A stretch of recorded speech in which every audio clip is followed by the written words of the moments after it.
자, 안녕하십니까. 하이퍼리뷰입니다. 자, 하이퍼리뷰 프리미엄 정식 컨설팅 17번째 시간으로 이번 시간에는 경쟁 구간 돌파라고 하는 주제로 설명을 좀 드리도록 하겠습니다.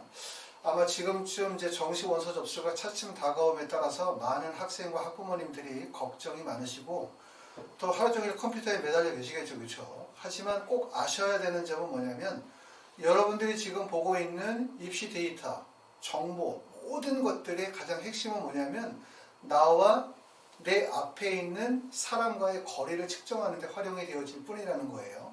결국은 뭐냐면 실제로 나를 다른 사람의 뒤에 줄을 세우는 과정이거든요. 누누이 말씀을 드리지만 자연추합이다. 실제 합격 가능성이 있다라고 판단이 되어지면 다른 사람의 줄을 쓰면 되죠. 최초 합격 또는 추가 합격 가능성 80%, 70% 뒤에 줄을 쓰면 되지만 첫 번째는 만약에 합격할 가능성이 없다고 판단이 되어지면 다른 사람의 주위에 줄을 서서는 절대로 붙을 수가 없어요. 그렇죠? 다른 사람이 붙어야만 내가 붙는다는 이론인데 그게 항상 원활하게 이루어지는, 예상대로 이루어지는 것이 아니기 때문에 두 번째는 뭐냐면 그 구간 자체가 경쟁률이 과밀되어지는 구간이라든가 신설 전형이라든가 또 올해처럼 입시의 여러 가지 변화, 더군다나 올해 같은 경우는 수능이 어렵고 그 다음에 문이과가 통합이 되어짐에 따라서 자연계 학생들이 인문계 쪽으로 복수 지원이, 자연계 학생들이 인문계 쪽으로 교차 지원이 원활하게 이루어지고 있는 상황이기 때문에 입시기관에서 예상하는 예상값들이 크게 달라질 가능성이 매우 크다는 점이죠. 그렇기 때문에 명심할 점은 뭐냐면 여러분이 지금 보고 있는 모든 자료의 근거의 핵심은 뭐냐면 다른 사람과 나의 거리를 얘기할 뿐인 거고 나를 다른 사람의 뒤에 줄을 세우고 있다는 거예요. 여러분이 그 자료를 보면서 계속 여러분들은 다른 사람의 뒤를 따라가고 있을 뿐이지 다른 사람을 앞질러 가거나 다른 사람을 넘어갈 수가 없어요. 그런데 많은 학생들의 상담을 진행을 해보면 실제 모든 학생들의 성적이 다른 학생들의 뒤에 줄을 섰었을 때 붙을 수 있느냐? 이게 아니거든요. 그래서 가장 중요한 점은 뭐냐면 구간을 돌파해야 돼요. 내가 만약에 400점이다? 그럼 400점, 401점대 학생들이 원서 지원이 과밀되는 구간이 당연히 402.3점 구간일 텐데 그 구간에 아까 말씀드렸었던 것처럼 자연추합이나 채추합을 기대하고 줄을 서서 기다리는 순서가 온다면 문제가 없지만 순서가 오지 않을 거라고 판단이 되어진다면 그때는 구간을 뛰어넘는 게 되게 중요하다. 자, 상담을 하면서 항상 느끼는 점 중에 하나는 여러분들이 원서를 쓸 때 꼭 알아야 되는 게 뭐냐면 내 성적이 과연 이 대학에 최초 합격이 가능한 것이냐 이거. 만약에 최초 합격이 가능하지 못하다면 그때는 추합을 노려야 되는 거예요. 다시 말씀드리면 내 성적이 지원하는 대학의 학과에 최초 합격이 가능하냐 아니면 가능하지 않느냐 이 부분을 정확하게 아셔야 되고 가능하지 않다라고 한다면 추가 합격 지원 전략을 세우셔야 되는 거고 가능하다라고 한다면 입시 데이터를 믿고 그 다음에 기다리시면 되는 거예요. 그래서 이 판단이 매우 중요하다는 말씀을 드립니다. 자, 먼저 지원 구간에 대한 이해가 매우 중요해요. 이거는 지난번에 제가 한번 설명을 드렸었지만 모든 대학의 구간이 동일하기 때문에 지원 대학의 구간을 반드시 이해하셔야 된다라고 말씀을 드렸습니다. 입시는 점수로 움직이는 게 아니에요. 점수로 움직이는 게. 단지 숫자나 데이터만 보고 거기를 따라가시면 절대로 안 되고 구조를 이해하는 게 매우 중요하다고 말씀을 드리고 자, 점수 구간은 모든 대학의 모집 단위는 상위 구간, 중간 구간, 하위 구간으로 구성이 되어져 있다 라고 말씀을 드렸고 상위 구간은 대부분 상향 지원 아웃 구간이에요. 아웃 구간으로서 상위 구간에 쓰시는 분들은 대부분 상위 구간이 경쟁률이 높아요. 경쟁률이 높은 이유는 바로 뭐냐면 상향 지원을 노리시는 분들 또는 추가 합격을 노리시는 분들이 몰리기 때문에 그렇다. 그래서 이 구간이 바로 물반 고기 반이다. 이렇게 말씀을 드렸고 두 번째는 뭐냐면 이 구간의 충원율이 높아요. 충원율이 예를 들어서 200%, 300%, 400%가 나오면 어떤 분들은 충원율이 높으니까 합격 가능성이 높다라고 판단하시는 분들도 계세요. 물론 구간에 따라서는 충원율이 높은 게 합격 가능성이 높다는 의미를 보여주는 경우도 있지만 대부분의 경우들은 충원율이 높다는 건 제자리에서 줄넘기를 돌리는 것 같고 동안하다. 다시 말하면 점수가 하위 구간까지 하락하지 않는다는 점을 꼭 알아두셔야 돼요. 그러니까 내 성적이 지원하는 대학과 점수가 근접할 때에는 추함률이 높은 구간을 노리는 거지만 성격 격차가 많이 벌어져. 실제 내가 지원하는 대학과 내가 표준 점수 10점 이상의 점수가 벌어지거나 5점 이상의 점수가 벌어지면 그거는 추함률이 높아서 붙는 게 아니에요. 추함이 높아서 붙는 게 아니라 추함률이 낮아도 최초 합격자 평균점과 최저점의 점수 편차가 벌어져야만 붙을 수 있다. 세 번째는 허수 지원이 몰릴 가능성이 매우 크겠죠. 왜? 충원율이 높기 때문에. 그 다음에 네 번째는 상향을 위한 안전기간이라고 말씀을 드렸습니다. 자, 그러면 마지막 구간은 어떤 구간이냐면 여러분들은 가나다군 어떤 원서를 쓰더라도 반드시 여러분들의 원서 지원은 모집 단위 내, 학과 내에 제일 끝에 있거나 아니면 중간에 있거나 반드시 앞에 있어요. 이게 누구 한 사람만 해당되고 안 되고가 아니라 가나다군의 원서를 쓰게 되고 그 원서 지원 안에 적정, 안정, 상향 지원의 원서 지원을 세우시면 반드시 모집 단위의 끝, 모집 단위의 중간, 모집 단위의 제일 상위로 들어간다는 점을 꼭 알아야 되고 모집 단위의 특성을 이해하셔야 돼요. 모집 단위의 최하위에 쓰는 게 가장 위험하다고 말씀을 드렸습니다. 가장 위험하다.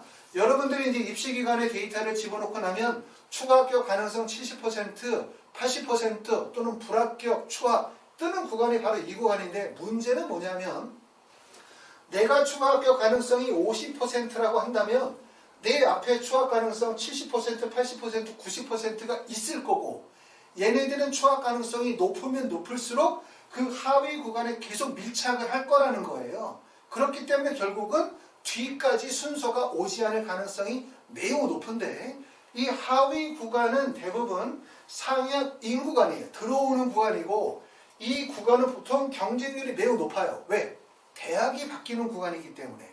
대학이 바뀌는 구간이기 때문에 문과는 무조건 위로 올라갑니다. 무조건 대학 중심으로 올라가는 거고 이과는 대학으로 올라갔다가 학과가 마음에 안 들면 학과 선택으로 내려오기도 해요. 그렇죠? 그렇기 때문에 경쟁률이 몰리고 충원 가능성은 매우 낮다. 왜? 여기가 목표 대역이기 때문에 빠져나가야 충원이 도는 건데 사실상 안 빠져요. 잘 안 빠지고 그 다음에 네 번째는 점수 변동 가능성이 높다. 구간 변동 가능성이 매우 높다는 점에 대해서 제가 설명을 드렸고 제가 전원번에 말씀을 드렸었던 것처럼 점수는 바뀐다. 우리는 뭐라고 생각하냐면 모든 대학의 100분위가 모든 대학의 입시 데이터가 예상대로 갈 거라고 생각해요. 하지만 계속 바뀌죠. 2020년도나 2021학년도의 입시 데이터를 바탕으로 2022학년도를 예측한다는 것 자체가 말이 안 되는 거예요. 우리는 단지 참고 자료를 활용할 뿐이에요. 여러분이 지금 인터넷 사이트를 계속 보면 지금은 막 웃음이 나, 기뻐, 될 것 같아. 하지만 내일이 되고 모레가 되고 하루하루 시간이 지나고 원서 접수 일정이 다가오고 모집 기간 내로 가게 되면 계속 파란색이 빨간색으로 바뀌면서 계속 낮아지게 될 거라는 점을 꼭 알아두셔야 돼요. 그건 바로 뭐냐면 어떤 모집단이 하위 구간을 계속 쫓아가시는 거예요. 그러면 결국 계속 부정적인 평가로 바뀔 수밖에 없다. 이 점을 알아두시면 되고 두 번째 구간이 되게 중요한 구간이라고 말씀드렸습니다. 대부분 경쟁률이 높은 구간은 예를 보는 것처럼 앞에 있는 구간과 뒤에 있는 구간의 경쟁률이 매우 높고 중간 구간의 경쟁률이 낮아져요. 이 중간 구간은 좌우 군이동이 발생이 되어지는 구간이고 이 구간은 대부분 경쟁률이 하락하고 그 다음에 상향 지원이 불가능해요. 모집 단위 내에서는. 세 번째는 눈치 작전이 매우 치열하다. 단 모집 단위가 길면 학과 선택의 폭이 넓어지면 그 안에서 반드시 눈치 작전이 발생되고 눈치 작전이 발생되어진다는 얘기는 어떤 학과는 점수대가 계속 높을 수도 있고 경쟁률이 어떤 학과는 경쟁률이 큰 폭으로 떨어질 수도 있다는 얘기이기 때문에 위기와 기회가 공존하는 구간이다 라고 볼 수 있고요. 그 다음에 네 번째는 100% 이하의 충원율이 대부분 높지 않다. 충원율이 가장 높은 구간은 상위 구간이다. 그쵸? 라고 말씀을 드렸고 다섯 번째는 허수 지원이 대량으로 몰리지는 않는다. 이건데 이거를 제가 다시 한번 설명을 드리는 얘기는 뭐냐면 여러분들이 원서를 쓰시게 되어질 때 반드시 이걸 생각하셔야 돼요. 모집 단위의 구조가 어떻게 형성이 되어져 있는지를 보셔야 되고 자 다시 그걸 조금 더 자세히 설명을 드리면 여기가 예를 들어서 하나의 대학이라고 예를 들어 봅시다. 여기를 뭐 예를 들어서 경희대라고 예를 들어 볼게요. 경희대학교 자연계 가군이라고 말씀을 드리면 경희대학교 자연계 가구는 모든 대학의 모집 단위는 상, 중, 하로 구성이 되어져 있어요. 상위는 9구간이에요. 상향하면서 밖으로 빠져나가는 구간이고 아래에 있는 구간은 인구간이라고 말씀을 드렸죠. 자, 경희대학교 하위 구간은 다른 대학의 상위 구간에서 들어오는 구간이에요. 들어오는 구간. 경희대에서 경희대로 들어갈 수 있겠죠. 나군의 경희대 상위학과에서 경희대학교 하위학과로 들어갈 수가 있고 그 다음에 경희대학교 상위학과에서는 다시 뭐로 이동해? 중앙대학교 하위학과로 이동할 수 있는 구간이 벌어지는 거예요. 그렇기 때문에 이 하위 구간은 밑에서 쏠리는 구간이 되고 그 다음에 이 가운데 구간은 좌우 군이동이 발생이 되어질 수 있는 구간이고 위에 있는 구간은 상향의 구간이다. 이 구간을 알아야 돼요. 구간을 알고 구간의 특징을 반드시 이해하는 게 매우 중요하다고 꼭 말씀을 드립니다. 세 번째는 이번 시간에 꼭 말씀을 드리는 거는 뭐냐면 여러분들이 구간을 돌파하고 싶어. 다시 말하면 상향 추합을 시키고 싶어. 추가 합격을 하려고 하면 뭘 알아야 되냐면 입시 구조를 알아야 돼요. 가나다 군이동에 대한 발생 가능성에 대한 부분을 이해해야 된다. 그런데 여러분들은 대부분 하루 종일 앉아가지고 컴퓨터만 계속 쳐다보고 있는 거예요. 그러면 컴퓨터는 뭘 보여주냐면 내 성적으로 지원할 수 있는 대학과 학과의 지점만을 보여주는 거예요.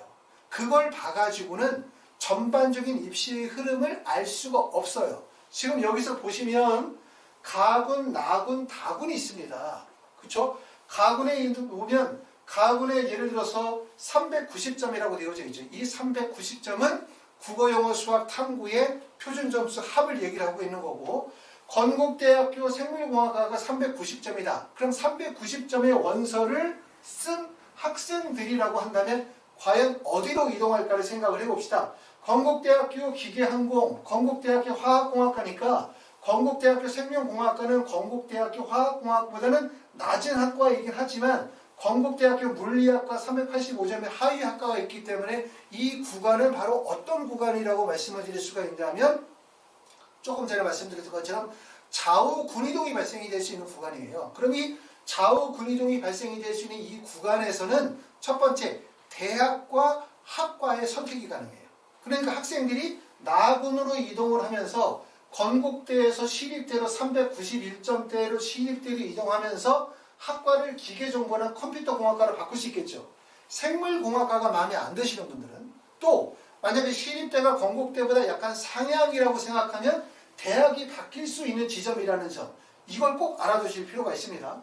또 그리고 이렇게 시립대의 원서를 쓰는 학생들이 다군의 원서를 쓰게 되어지면 건국대를 다시 한번 원서를 쓰거나 아니면 건국대나 시립대가 안정적 지원이라고 생각하시는 분들은 중앙대의 상향을 노릴 거고 혹시라도 여기가 불안정하다고 생각하면 한 단계를 낮춰서 홍대 쪽으로 이동할 수 있겠죠. 결국은 뭘 알아야 되냐 하면 내가 상향을 하고 싶어.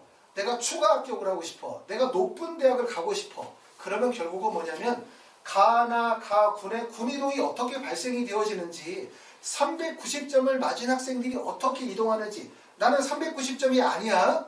나는 385점인데 390점인 학과를 쓰고 싶어. 그러면 390점을 맞은 학생들이 어느 대학 어떤 과로 이동하는지를 알아야 돼요. 그래야 그 안에서 이동 경로에서 틈을 찾아낼 수 있다라고 말씀을 드릴 수가 있고 또 이걸 통해서 알아야 되는 게 모집 인원이라든가 신설 전형의 변경의 사항에 대해서 꼭 알아야 될 필요가 있어요.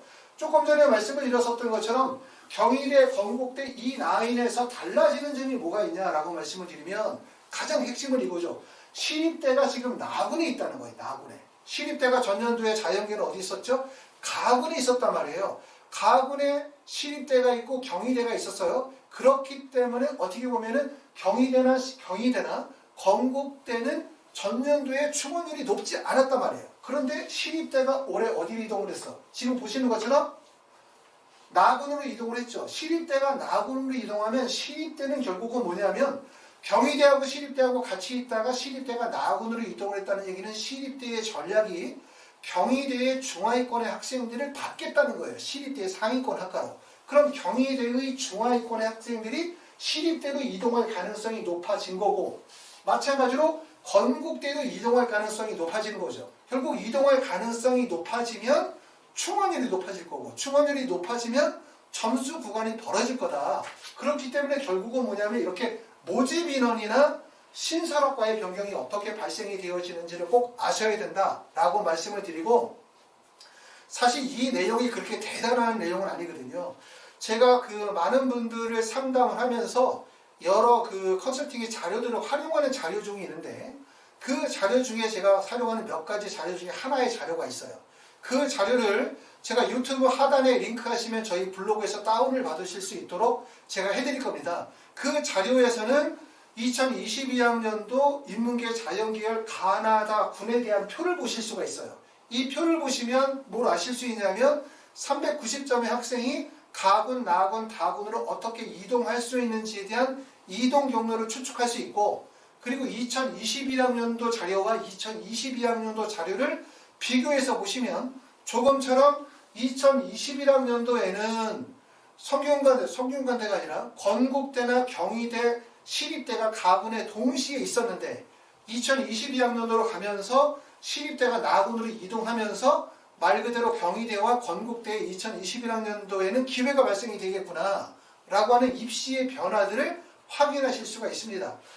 자, 상담을 하다 보니까 많은 분들이 대부분 다 지역적인 부분들 있잖아요. 자기 성적, 지원할 수 있는 대학이나 학과에만 보다 보니까 결국 전반적인 시야를 갖추지 못하고 계세요.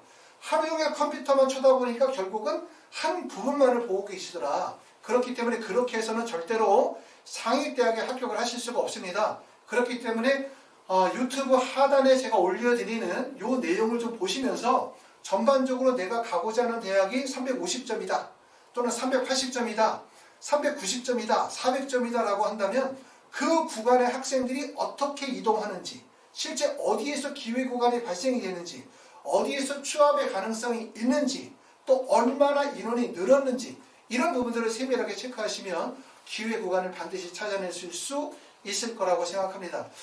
아마 이제 시간이 다가올수록 많이 긴장이 되시고 걱정이 많이 되시겠지만 더욱더 집중하시면서 노력하시고, 제가 올해 올려드렸던 영상이나 작년에 올려드렸던 영상들을 쭉 전체적으로 보시면서 보내드린 자료를 같이 보시게 되면 도움이 되실 거라고 생각합니다. 감사합니다.